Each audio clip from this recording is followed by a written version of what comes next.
Hi, I'm Maggie.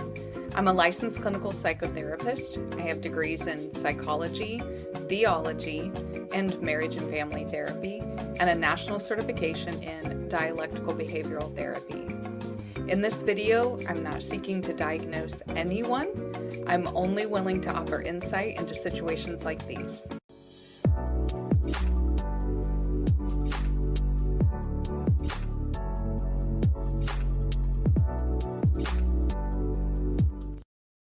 Hello.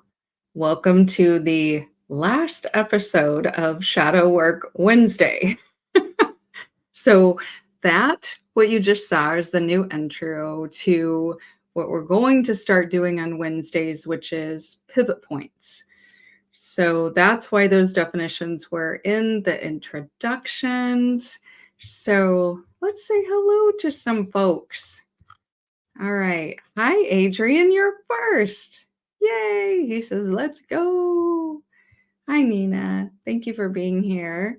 Hi, Cynical Optimist. Peace to you as well. Hi, Leon. Hi, Chef Mike. Hi there, Rael. Thank you guys for all being in here. Hi, Prince Mugo. What does he say? Hey, one of the baddest lady I know on the tube. That's very sweet. Hi, Snowman. Thank you for being here. All right. Oh, hit all the buttons. Yes. He says, even if you're in the bushes or the clouds, right? Or the replay gang. And shout out to the replay gang. I have to be the replay gang, part of the replay gang sometimes on people's channels, but I try to stay caught up. But man, things have been busy. Okay, so let's talk real quick about pivot points before we get into the topic. So one of the definitions that you might have seen there is matrix, right? And we talk about the matrix sort of as a play off of the movie The Matrix about our reality. And in essence, that fits the definition. So the definition is an environment in which something develops. That's a matrix, right? And because it's also applied to mathematical equations, that's a matrix, right? A multiple matrix are matrices, but what a pivot point is, it's a non-zero element, meaning it has a number, right? That's also why value is in there, right? It has some worth, some element of worth that is inside a matrix that is trying to eliminate all of the superfluous elements that are inside of a matrix. So I thought that was a really kind of a neat way to say, we're going to be doing pivot points, meaning that we're going to try to give information to make you think. And I've talked about this before when I talk about different philosophers, psychologists, learned people, quantum physicists, all kinds of theories, those kind of things. I just want you to take it, lay it over the top of what you already know, and see where things line up. That's it. Take it, think about it, see where it fits. Let's talk about it, right? Because, back before standardized education, when there were philosophers from the time of ancient Kemet in Egypt, all the way through, the Greeks, the learned, even up through the 1800s, there was a lot of philosophers. Then we had standardized education. So when we had philosophers, they would discuss the topic upside down and backwards and not think about like how they felt about it, right? The whole point was the discourse, the discussion, the debate, the analyzing. So, they could come and present some theory and be like, I think the moon is made of Swiss cheese. Now let's all prove how that could possibly be true. And so people that go, you're nuts, that's stupid, blah, blah. They started putting together all the information they had to see, does this get us to some sort of truth? That was philosophy, right? There wasn't this sort of, you can't say this, you can't do that. There wasn't all the constraints. So I want to kind of get back to that. Let's talk about it. Let's learn some stuff. Okay. So, oh, Prince Mugo says, I know you said your parents were hippies. Were you also? I think, the hippie movement was a specific time, you know, and those people were called hippies. And a lot of it had to do with different types of enlightenment, right? There were different types of revolutions that were going on. There was religious enlightenment, spiritual enlightenment, the sexual revolution. Like there was a lot more evaluation of war and things like that. So, I mean, in some ways, I was not raised in a Christian church. I was raised more with philosophy and metaphysical analysis of things and those kind of things. But nobody ever said like there is no God. It wasn't science heavy either. It was more, well, if God did this, well, then what would that mean? And we would have a discussion. So, you know, possibly dependent upon your definition of being a hippie. So maybe. All right. So we're going to talk about Immanuel Kant. So it was a cute plan where it's for me to say I want to, but I can't. And it kind of fits into what we're going to talk about. So Immanuel Kant was interested in morality and ethics. Like, how can we have any rules and laws about morality and ethics? Because what works for one person may not work for another person. You know what I mean? So his work was based in the idea that any action is right or it's wrong, regardless of the consequences of the action. Okay. So as an example, if I lie to you and tell you I'm going to meet you at the clock tower at 7 p.m. and I have no intention of going and I don't show up, and then when you get there, you find $100 on the ground, it still makes lying wrong, right? So even if it turns out okay, it doesn't change the nature of the action. An action is either right or wrong. And Immanuel Kant was very interested in means and ends, right? He uses this a lot. What is the means to get to the end? Okay. So the entire basis of this is that the end doesn't justify the means. Okay. So in 1785, right? Like this is how long ago this was. He had a work called Groundwork of the Metaphysics. Okay. Again, I want to shout out philosophers used to call themselves metaphysicians.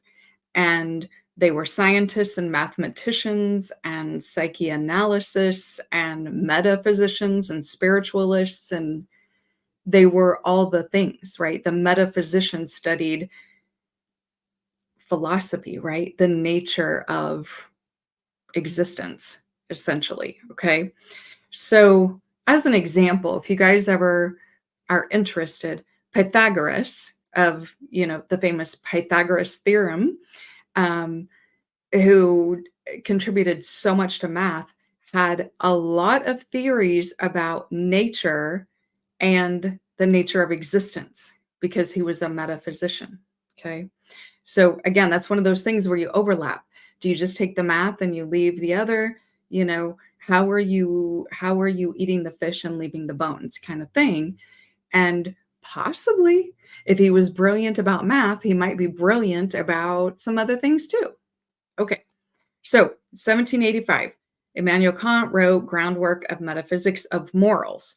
He wanted to study the motivation and morality of human action. Okay.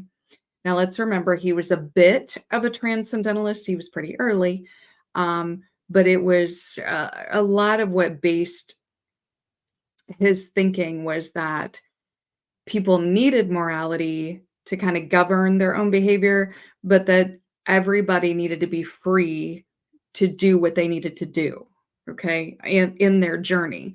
So, he didn't want to apply some moral principle to everybody if it held them back from reaching their full human potential. Prince Mugo says, I just asked because I don't want to say baddest white lady on the tube. I know because I don't want to make it about color because you have swag to me also. But I guess asking hippie is another. You can call me the baddest white lady on the tube. It's fine. I it takes a lot to offend me. So you're giving me compliments. Can't be mad about it. All right. So, so he wanted to look at the motivation and morality of humans, right? All humans. He didn't have these societal made up labels for different humans, right? Again, being a bit of a transcendentalist, his thing was when you gather around an idea of something, you create otherisms, and that takes away people's freedoms. So, race and nationality, and are you tall, are you short, are you what's your political affiliation, what's your religion, all of that meant nothing. Humans, right?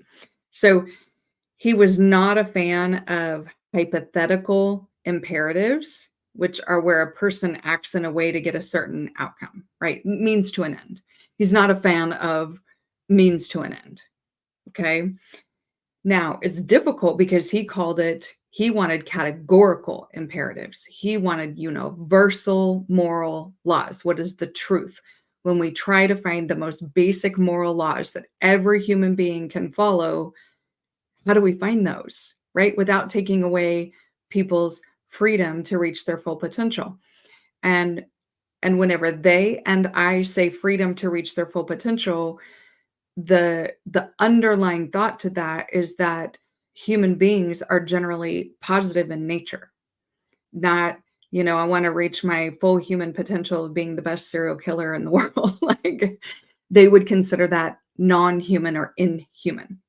So when they talk about reaching your full potential, it's like being the best singer that I can be, or dancer, or artist, or orator, or YouTube personality, whatever it is, and the journey to get to that, right? All right. Leon says, I believe moral principles stop people from reaching their full potential more often than not. And, the more we get into these pivot points, shout out to upcoming pivot points, you're going to see, like, I don't think we right in this moment have even scratched the surface of how not free we are. Hi, Abuki Cabal. Thank you for being here. Nina says, my dad called it studying the nature of the beast. Each of us. Right. Right.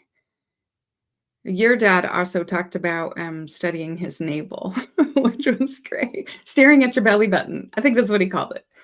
I don't know. Tell me how it was, because, Buddhists and Zen monks talk about contemplating your navel, which means thinking about where you come from. So, but it's a funny thing to think of. Like if you think of people meditating, and they've got their head down, it kind of looks like they're staring at their belly button, their navel. So it's kind of cute. All right. So for Kant, to reach morality, actions must be based in a categorical imperative. Okay, I was right. Nina said I was right. Meaning that a universal moral law should be fulfilled in all circumstances. And remember, again, we talk about universal things. It's sort of like it exists outside of us. Like it is universal, like it is part of reality. If something is universal, it is part of the real reality, not any matrix or matrices that are made to divide and separate in those things. Like it's everything. It's part of everything, right? So Oh, Abuki, thank you. And BGS sends his regards. All right. We'll have to let him know. Okay. So, can hear my dogs barking. That's what he means by universal. So again, think about it. If you're trying to come up with some universal moral law that applies to every single human being, and again, you can't just be like generic, be nice.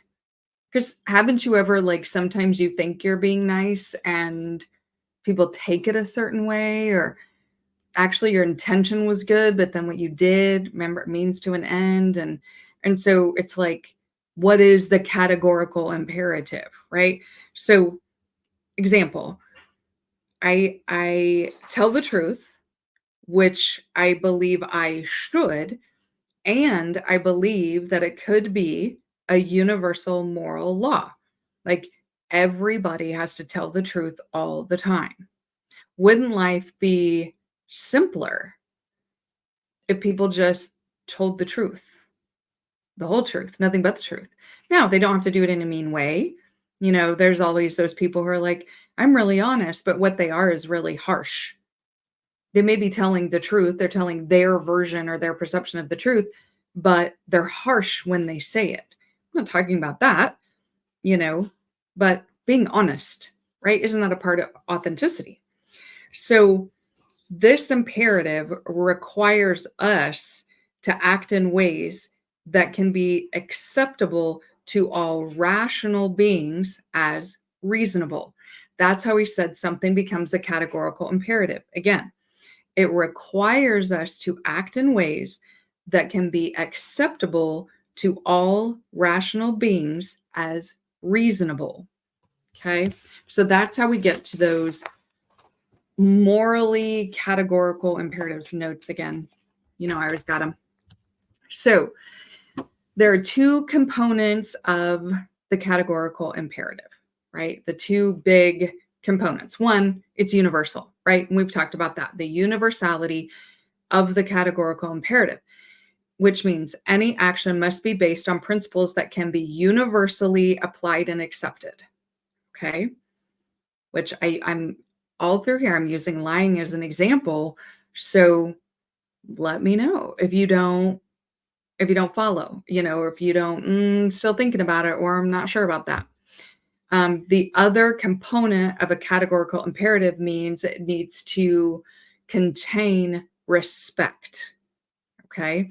So we should treat rational beings as the ends themselves, not a means to an end.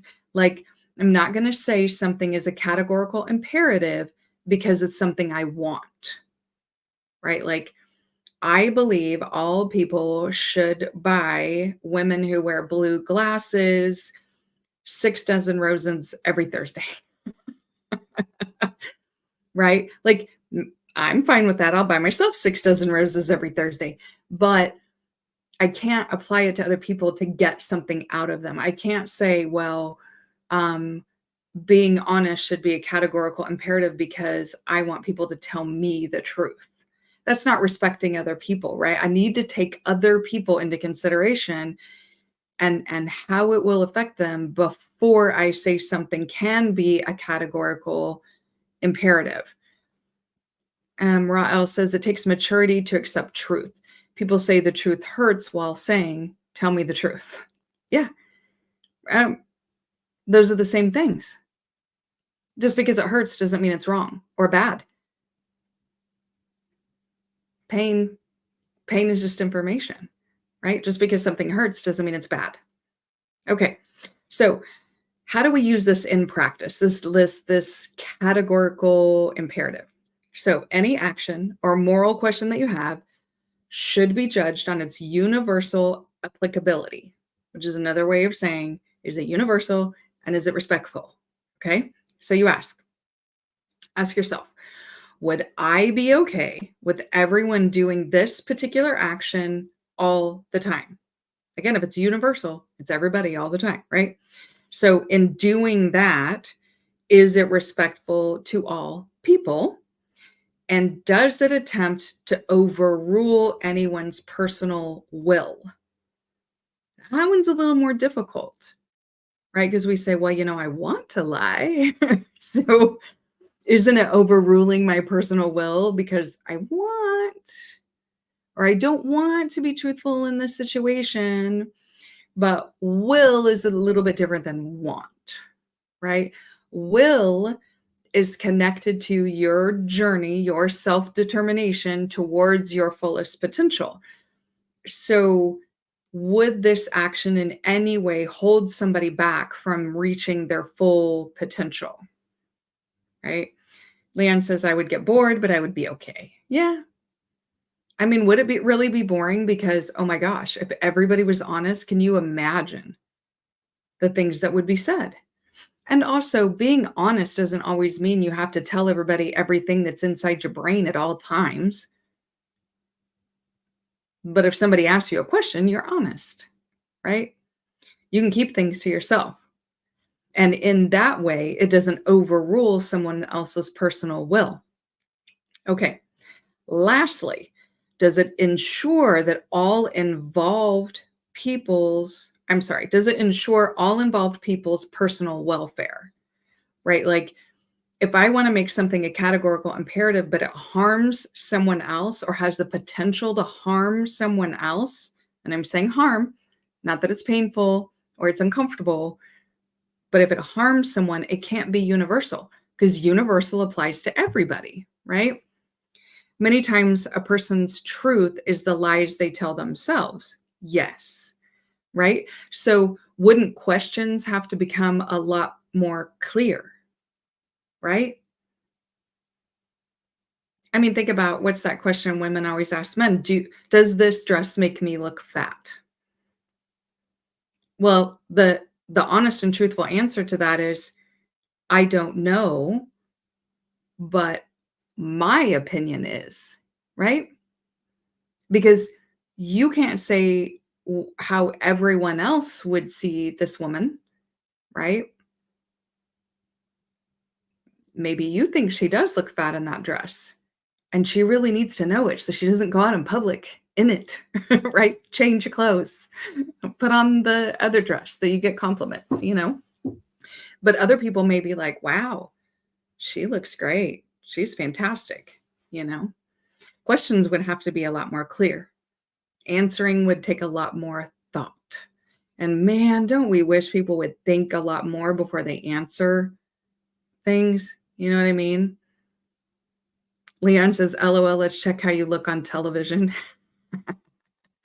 That's cute.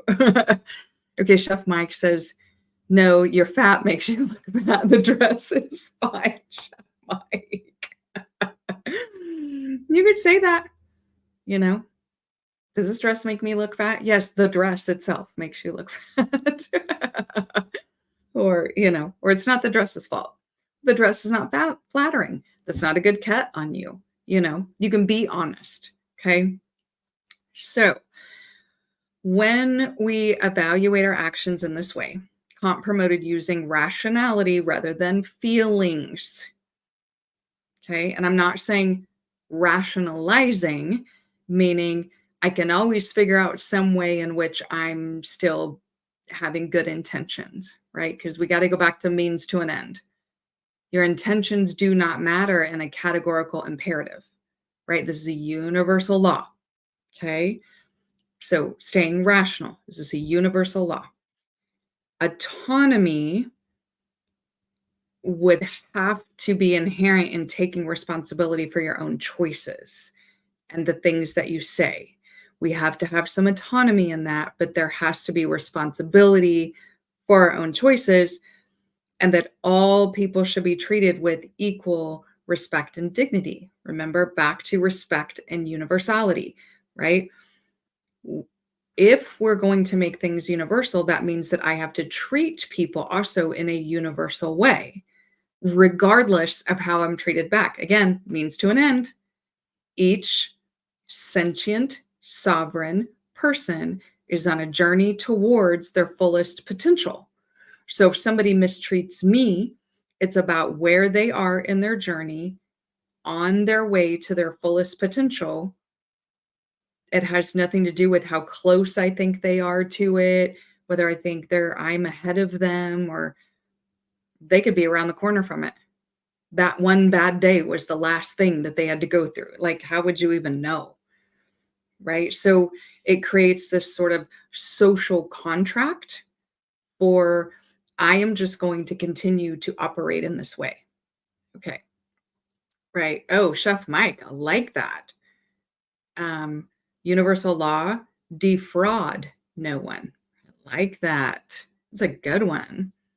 Right. Adrian Hicks says, I don't know. Does the sheet over my head make me look invisible? I don't want to answer that question. He's going to hide from the question. Okay. And Rael singing feelings. Right. Chef Mike's, my opinion of their journey is irrelevant to their journey. Exactly. And as soon as you have an opinion and a judgment on their journey, do you not then create a barrier?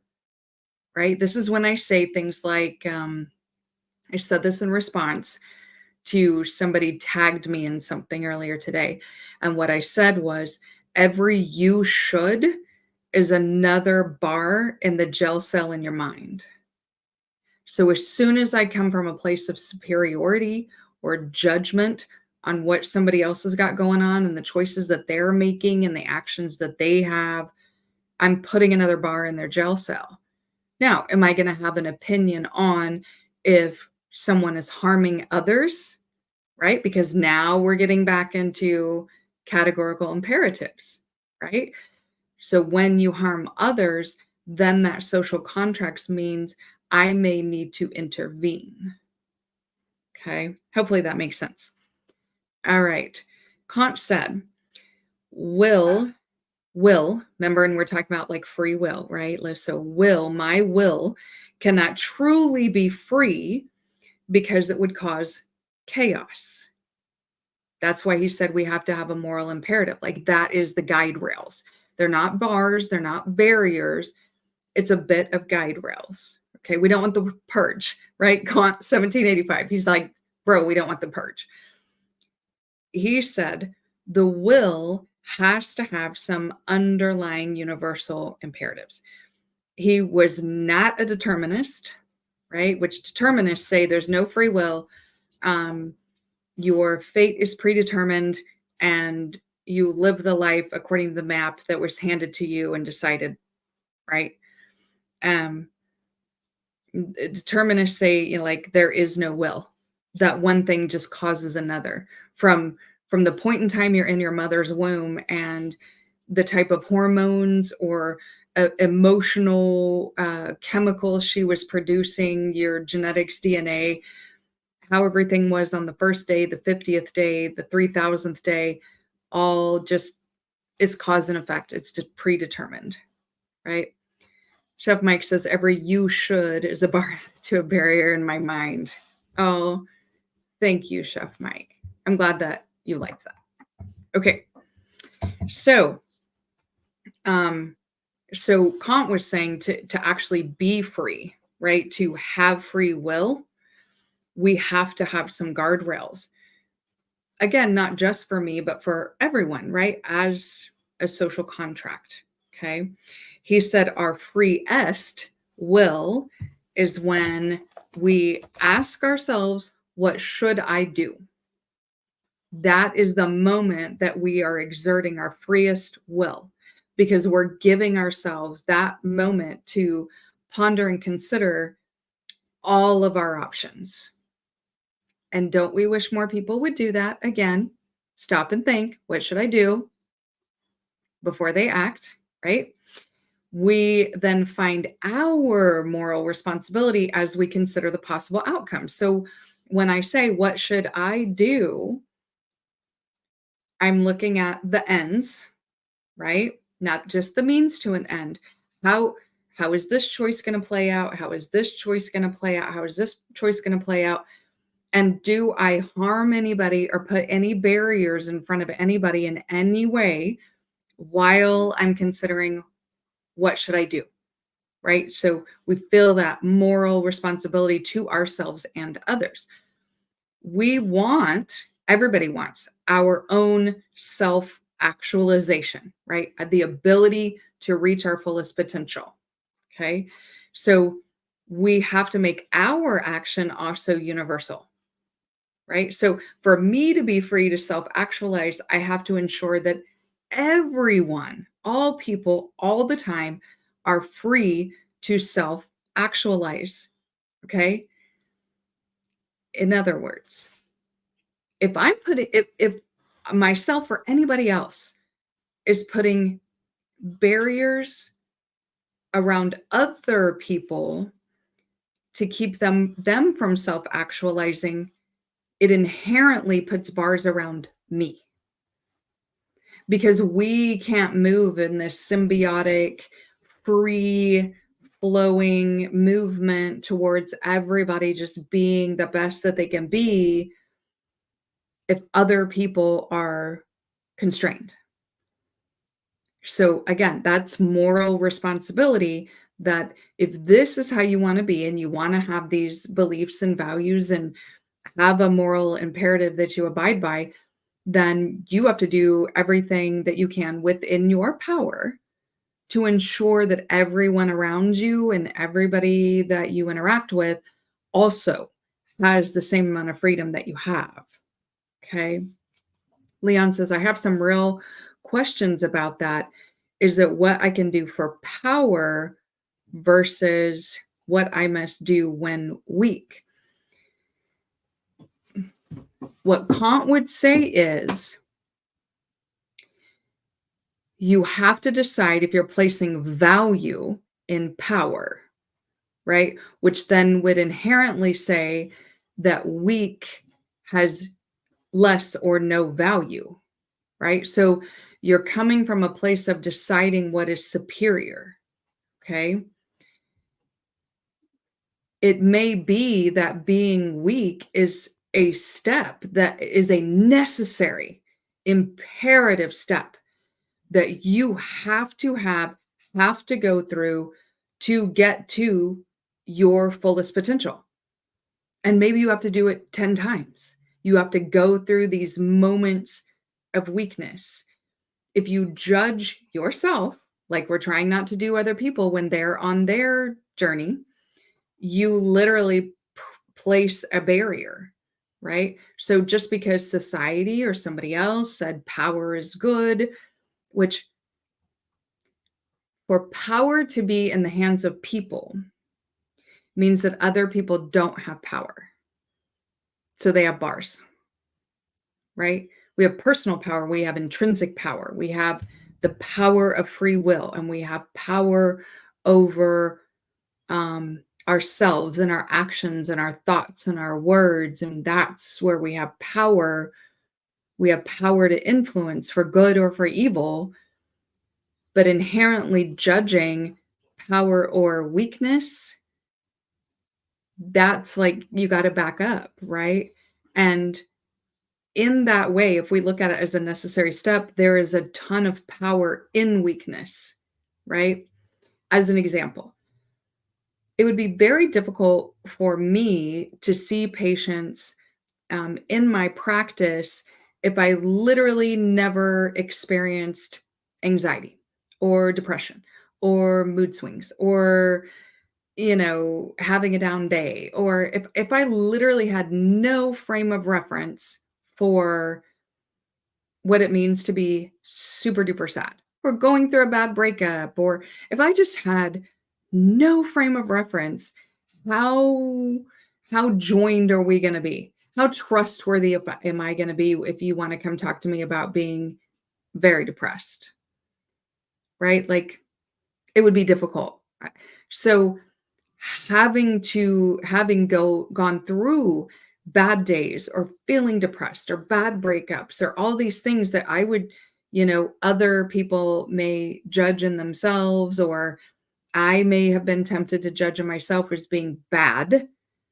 Those are necessary actions for me to meet my full potential of being able to hold people's hand through their worst days and being somebody whose hand a person wants to hold, right? Not fake, not false, but really being there in that time. So hopefully you understand that answer. Hopefully that makes sense. Okay. All right. So, self-actualizing, have to ensure all people, same time. He called this, and this is why I say he was a bit of a transcendentalist before transcendentalism really became a thing, because he called that transcendental freedom. None of us can rise above our lot or transcend or go beyond where we are in this moment. We're not free to transcend unless we're all free to transcend. Okay. So you can see how that sounds pretty transcendental, right? So, um, and also I have to transcend in the freest way possible, right? So guardrails are about all we got. So how is it as free as possible? You know what I mean? Like, how do we decide what's free as possible? It has to be something that is free from conditions of identity, right? Like I immediately put a bar up if I say I want to be the best female harmonica player. Well, that saying female then put a condition on me. Okay. But if I want to say something like, I want to make beautiful harmonica music, there's no conditions there. Because even saying the best means I'm better than everybody else who does it. Again, coming from a place of superiority, I've taken away their freedom. Okay. So it has to be free from identity, religion, nationality, race, education, like all of those things, because in in placing that barrier on me, I'm also creating an out group, okay, of not me's. Okay. Now we have a desired end. Me being better than all of you guys gives me a positive end. But now I've used people as a means to that end. I put barriers on them for me to get to what I want. He says you can't do that, right? It's about a means to an end. Kind of like if I act good, if I'm good, I go to heaven, right? Now, what can inherently happen with that? I'm good, I go to heaven. Don't tempt me, you're bad. Don't do that thing, you're wrong. You're not going to heaven. All of the judgment starts going outwards, right? Don't do that around me. Don't say that. Don't, you know, if I say that out loud, God will strike me dead. I'm going to get struck by lightning or, right? We start creating all these barriers because it's a means to an end. The only reason I'm good is so I can go to heaven. Then goodness has no inherent value, you see, because the only reason I'm doing it is so I go to heaven. Okay. All right. Hopefully everybody's still with me on this. Okay. Kant said duty. So we've talked about, like our social contract with other people. That duty arises out of seeing humanity as an end, right? Humanity reaching their full human potential on their journey to their full human potential, just being humans with no judgment, right? It's not like, well, you're sinning, because you said a curse word or you raised your voice or you kicked a can. It's you're on your journey. And everybody's doing the best they can with what they have to work with. And I say that a lot. And just because you didn't do a great job, it just meant that you didn't have enough to work with. You may not have had all the information. You may not have had full control of your emotions. You may not have had the money to do something. You may not have had access to something. You were operating on misinformation. Like you just didn't have everything you needed to do a great job. But nobody goes around being like, I'm going to cuss, by the way. I hope everybody's ready. Nobody goes around saying, you know what? I'm going to be a fuck up today. Nobody does that. Everybody does the best they can with what they have to work with. Okay. So humanity is the end, never the means. We never use other people or what my intentions were, right? Oppenheimer said, the road to hell is paved with good intentions, it's because good intentions mess up other people, right? He also talked about the inherent evil of do-gooding, because you start judging other people and telling them how to behave and how to be because that's what you think. Then do that for you. You're just creating barriers by imposing that will on other people, right? We're talking about free will, self-will, not imposing your will. Okay. Instead of a reward as the end game, humanity is the end game. Everybody just being as human as they possibly can, making mistakes, blunders, falling down, failing, gloriously failing. And then we just keep it moving, right? Keep doing what you're doing. Keep being a human. Like, why did you save that cat? Humanity, right? It was a humane thing to do. Why did you sing that song? Humanity. Just being me, just being a human, right? Humanity is its own end, and each person is their own end. Now, that right there became intrinsic to the later 1830s transcendental movement, who talked about, they had a lot of anti-slavery statements. And that's what they talked about, that one human cannot use another human or other human beings as a means to an end. That inherently makes it immoral and wrong. Okay? Because each individual person gets to be their own end. Humanity is the end for the collective of humanity, and each person is their own end, right? So if I'm looking at why I do things, my two answers are humanity and Maggie, right? Because again, what Maggie does, it has to have an element of universality and being respectful. Okay. Okay. Look at some things. So Chef Mike says, he who is bound by the compass has the freedom of the seas.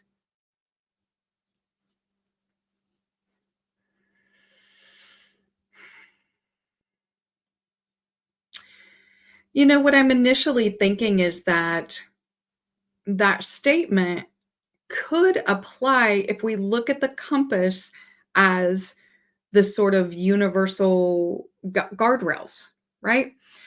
Because you could say, well, to be the most free, you wouldn't have a compass at all. You would just take the boat and you would just go. But maybe you just go around in a circle in 22 square miles on one place. How can you be free to explore the whole sea if you have no way to track it? Right? The compass doesn't put a barrier on you. You could decide every single day to go 12 degrees east every day. The decision, the will, the journey, and how you get there is up to you. But having the compass is the way to guide your travels. So in that way, having a moral compass or some universal morality is a way of ensuring that you know where the guardrails are, which means you can travel all over inside here and not just do what somebody told you was right. And you're just on this edge, just traveling a straight edge, and you never get to experience any of this stuff because people, society, your parents, other people told you that's bad. Don't do that. Even though maybe you want to. Okay. Prince Mugor says, that's why I like it. I used to tell my ex, you think I woke and said, I'm going to call you out your name this many times today. You did something. Right. Rael says, what if a person chooses to be a slave? Okay. That's a great question. That is a great question. And there's another moral dilemma that I was going to bring up. So, which is similar. It's a little bit easier to answer, right? what Kant always said, though, at the end of the day, is that as much as we cannot use other humans as a means to an end, we also cannot use, and I'm talking about, you're using something up the same way someone who owned enslaved people was using these humans as a mean to an end. Kant said it is a moral imperative that you cannot use yourself as a means to an end. Okay. I think that would apply here, that we would need to understand what is the end. And again, remember, the overarching end is humanity. So by volunteering to be enslaved yourself, you are introducing a barriered person into the collective of people who are trying to be as free as possible. So it becomes a moral imperative to not allow yourself, allow is a word, you know what I mean, but not volunteer to be enslaved. Okay. Now, obviously, people who have been enslaved did not choose that, right? Just like you don't wake up and go, I'm going to be an F up today. You don't wake up and go, man, I just sure hope somebody uses and abuses me and, treats me like a slave. Nobody chooses that, right?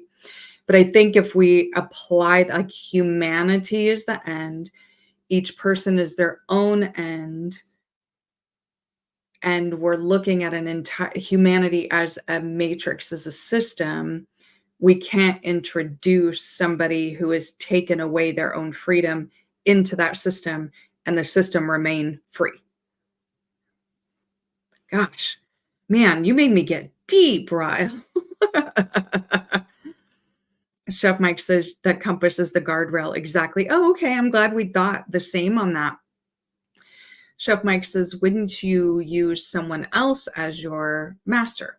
Wouldn't that limit their freedom? They are bound to be responsible for you. That's another thing. You're creating boundaries on a person by allowing them to treat you inhumanely, right? Like, again, if you're volunteering for it, right? You may be holding them back from then they're not as free as they could be. Woof. Okay, so Rael says, no, that's not true. I've read data showing people who sold themselves into slavery because they believed they couldn't survive being free. Well, that kind of goes back to you're doing the best you can with what you have to work with, right? So they are trading the devil they know for the devil they don't know, right? So that's what they had to work with, and if you're talking about in the United States, 400 years of something, how would you know how to do anything outside of that state, right? So, they did the best they could with what they had to work with and made the best decisions that they could make, but also they wouldn't be able to sell themselves into something unless it existed. Right. So that's already not a free matrix, right? It's a matrix that has slavery in it. As an example, this is what I'm getting at. Until the Industrial Revolution, there was no concept of homelessness, right? Because as we commodified things and then certain people owned land and owned resources, then that means other people did not, right? There was the haves and the have-nots when we moved into a commodified society. Prior to that, people lived in groups and people were housed.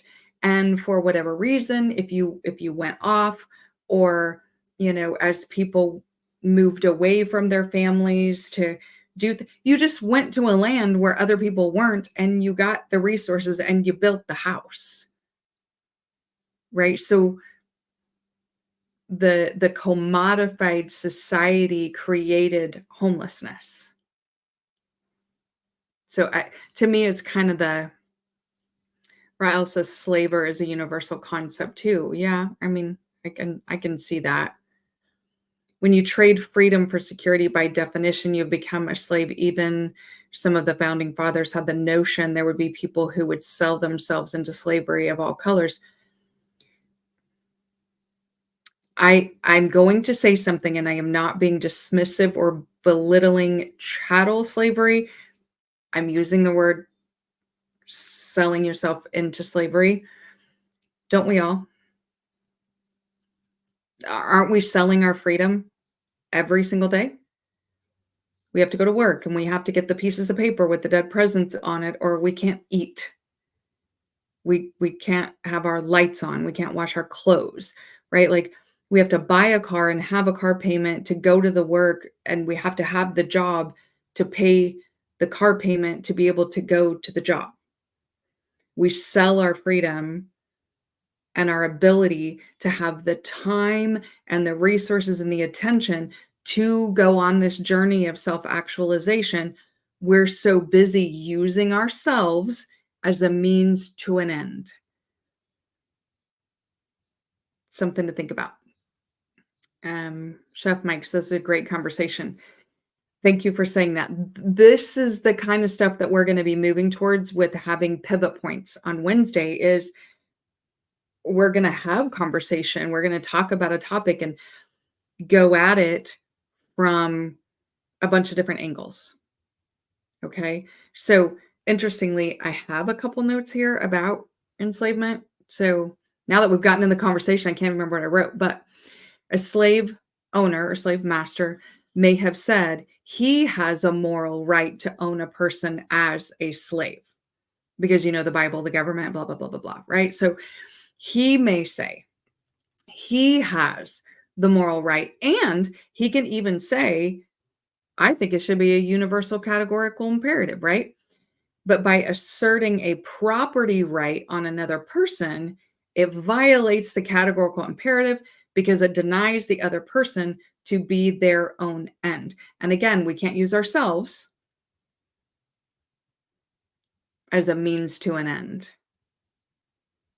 So, Kant would say there's something a bit inherently immoral that we have to live in this commodified society where we sell ourselves every single day, right? Like I sell my physical labor, my intellectual property, my time. I'm selling it every single day so that I can get the money to get the car, which I need a job for so I can make the payment, right? So I can eventually work up to have enough vacation time that I've earned and I bought with my time to be able to go have some time. See how it kind of goes, is circular. Yeah. Prince Mugor says, we say it's a treat when players meet. Yeah. Okay. So cynical optimist said slaver would be considered circumstantial, not necessarily a proactive choice.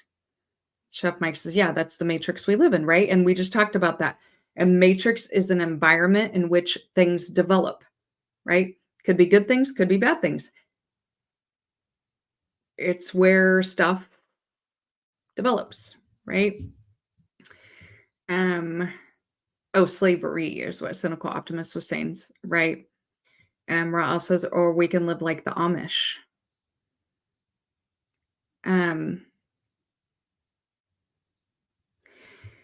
The thing is, and I'm going to say it in this way, since we live in a particular matrix in a particular society where everyone is using themselves and everyone else as a means to an end, right? The person who owns the company is using all the people as a means to their own end, right? Like that's commodification. Everybody has a value, a money value, and if you don't have a money value, you have no value, right? That this is society that we live in, right? Everything that we know about how life would be without a commodified society has been told to us by people who are benefiting from the commodified society. So it's hard to say what it would be like. You know what I mean? Because even positive things that we've heard have been told to us by the people who are benefiting from the commodified society. Something to think about. Hi, Marcus. Thanks for popping in. Rael loves the combo. Yeah. And so does Nina. Okay. So the categorical imperative must maintain the autonomy. I guess that goes against the enslavement, right? The categorical imperative must maintain the autonomy of yourself and others. Now, here's where we get into a difficult concept because it must maintain the autonomy of yourself and others, including failure. If we fix other people's problems, if we attempt to prevent them from failing, falling down, those kind of things, we are stealing the lessons that they need on their journey. Now, that being said, under Kant, if somebody came to you and was literally starving, you would have to maintain their autonomy, life, right? You would feed them. But if somebody came to you and said, I'm almost out of food, I need some of your food, you would say no. Because it's like you can give a man a fish, he eats for a day, or teach a man to fish, he can eat for his life, right? We may be helpful. I can teach you how to fish. I can teach you how to plant carrots. I can, but I'm not just going to give you my food. Okay. Not necessarily because I need it and maintains my autonomy. I'm giving you freedom to fail. You need the freedom to fail. Think about the lessons that we learn when we fail. Aren't those some of the biggest lessons we've ever learned? And we do everything in our power not to make those same mistakes again. That's part of the journey of trying to reach us, right? Our full potential, our self-actualizing. Okay. We can't try to prevent every stumble. We can't fix other people's problems. We can't come in and just save the day, right? We have to allow other people to look at themselves, meet themselves, and get to where they need to be. That's part of the journey. It's kind of like the golden rule. It's similar to the golden rule, but it's do not impose on others what you do not wish for yourself. It's like the short-term versus the long-term gains, right?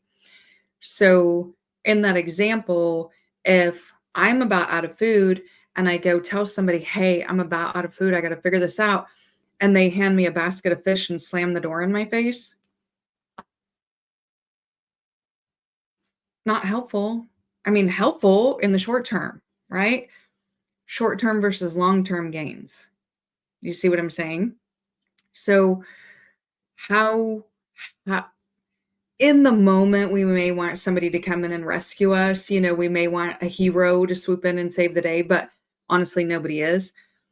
So, we have to think about how do we allow everybody else their autonomy to say and do and think and feel what they want, as long as there's some guardrails, right? It's literally difficult to say what you would want done. It's kind of like that, be careful what you wish for, This is why the freedom to fail becomes imperative, because you don't want any of your lessons stolen either. You need them. Kind of like me saying, I had to go through having a really bad day or having a really bad breakup to then be able to join and be understanding and insightful about what other people are going through, which is part of my reaching my full potential. Okay. Prince Mugo says you have to sell yourself first to yourself to believe it's possible. And if you're trying to manifest an idea or a gift, the second sell is to someone else. Yeah, that makes sense, right? Raul says, I actually think that's the problem. Failure has become the default setting for learning when initiation used to be the default setting for learning, right? Like I'm putting a lot of focus on failing, but it's actually the trying, right? The important part is the trying. You're never going to fail if you never try, right? But if the whole point is to be on this journey and try to figure out who I am and what's my potential and and be self-actualized, I got to try a bunch of stuff. And I got to be free to move around and try as many things as I possibly can, which means I'm going to fail a lot and learn from it. Hopefully nobody comes in to save the day, because then I'm going to have to turn around and fail at it again to try to get the lesson. I don't want to fail twice.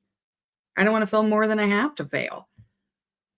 So let me fail, right? Let me fall on my arse, right?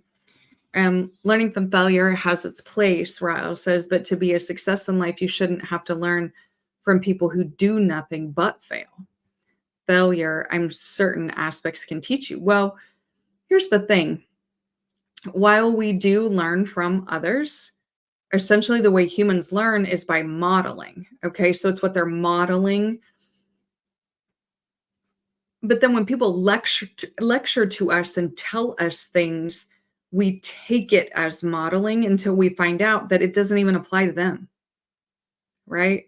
Like you find out that the pastor is cheating on his wife or diddling little kids, and but he's constantly yelling at you to be pious and don't sin and da da da da da. It's the hypocrite, right? I would much rather learn from modeling, honestly. If I'm about out of food and I'm looking around, I'm trying to figure it out. There's a stream, whatever, and somebody's there fishing. I'm going to watch them. How are you fishing? How did you make that hook? I may ask a lot of questions. How'd you make that hook? How'd you make the rod? How'd you make the reel?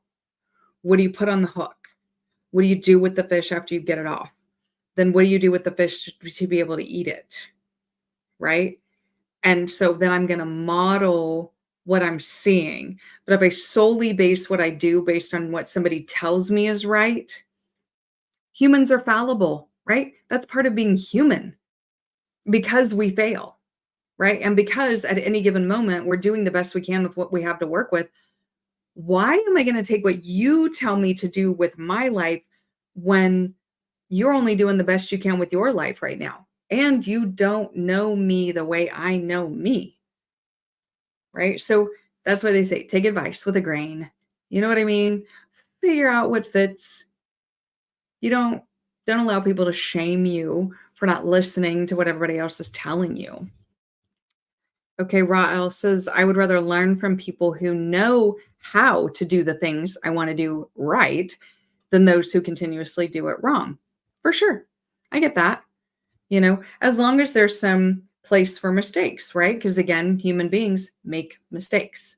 And that is part of the learning process, right? Like you're trying to tear down a car engine for the first time, and you bring somebody in who knows how to do it, and they've been doing it for 35 years, and they can tear down an engine in a day, let's say. I don't even know what the time frame is for that, so I don't know if that's good or not. But they might make a mistake as they're showing you how to do it, right? And that's okay. That's part of learning. Oh, shoot. I shouldn't have pulled that off because that was actually good, and now we got to replace that gasket or whatever. I'm talking about engines like I know what the hell I'm talking about. Prince Mugo says, and the root of selling comes from capitalist systems, so we're just mirroring it. Yeah. To me, capitalism, it was just a rebranding of colonization, right? Abuke Kabal says, indeed. Okay. So, allow them to fail, right? But the categorical imperative doesn't allow other people to become destitute, right? Then we have to intervene. You know what I mean? If we all lived by the categorical imperative, there would be no homeless people, right? But homeless people is inherent in a have and have not system, right? Because for some people to have, they have to then use people as a means to an end. And that means there's going to be people who have no monetary value, right? One can't exist without the other. For one to exist, the other has to exist. For there to be people who have hoarded extraordinary wealth, that means there has to be dollar value wise the same amount of people who have nothing, right? So you may have 10 people, 14 people who have 99% of all the wealth. I don't know what the numbers are. 99% of all the wealth. That means if each one of these people who are unhoused is worth 50 cents, how many people would it take to make up the amount of money that they have?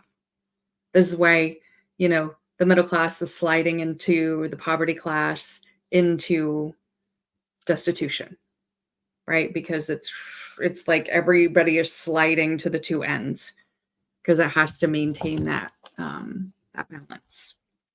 Okay, we have reached the end. I little bit over an hour, not too bad. So hopefully you guys liked how we're going to do pivot points. So on Wednesdays, I'll be sharing some philosophers' thoughts on something, or some cosmological theory, maybe something from physics or metaphysics or even religion, some concept that we can then kind of pick it apart, piece it together, see what fits, see what doesn't fit, see how this makes sense, come up with, like Rael did, come up with, well, what if this happened? Then how would it fit in? Like a case study. So that's what we're going to be doing on Wednesday. So it's not going to be called Shadow Work Wednesday anymore. It's going to be called, obviously, there's still always shadow work inherent in what I do because I talk about being authentic. So that's never going away. But I think we start focusing on pivot points as a way to get rid of the fluff of the matrix to come to an inherent truth. Oh, Ra, it's 2 more hours. Whew, I would lose my voice. It's already getting like a little scratchy. I'm not sure what topic I'm going to do next Wednesday. I really got ahead for a while, but I have been so excited about what we're going to talk about on Sunday, and it's going to be way more than an hour. It's probably going to be 2 hours, right? The title of Sunday is Your God is an Egregore. So we're going to talk about the concept of an egregore, which is not a common word that we all use, but it is an extraordinarily common word that we should know.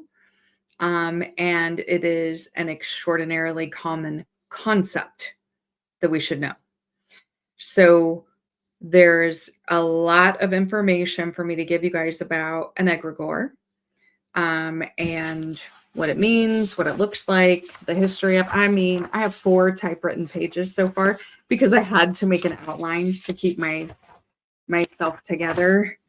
But my hope is that enough people come through that it becomes just an amazing conversation that we can have on Sunday. So I hope to see all of you there on Sunday. That would be 2 p.m. Central, noon Pacific, I believe. Prince Mugo says, I don't know how you do it. Have info and then answer questions. You're going to need a therapist. Yeah, probably. Chef Mike says, great work, Maggie. Thank you for sharing your thoughts and insights. Great chatting with everyone. Thank you too, Chef Mike. And thank you, Rael, for being here. Really appreciated all your insight and everything that you gave to this discussion. Everybody was, super involved and giving to the conversation. And I think that's how we get somewhere, we just have a lot of conversation. So hope to see you all on Sunday for Your God is an Egregore. After this gets posted up, if you have certain like philosophies or philosophical ideas or philosophers or theorists or astrophysicists or therapists, whomever, that you like their theories, you like this idea, this concept, or you want to know more about it, put it in the chat. Once it's up, put it in the regular chat. And I'll start looking at those for Pivot Point Wednesdays. And we can really try to dig into stuff, especially if it's something that kind of resonates with you or makes you curious, then we'll talk about it. Thank you as well, Cynical Optimist. All right, everybody enjoy the rest of your Wednesday. Bye.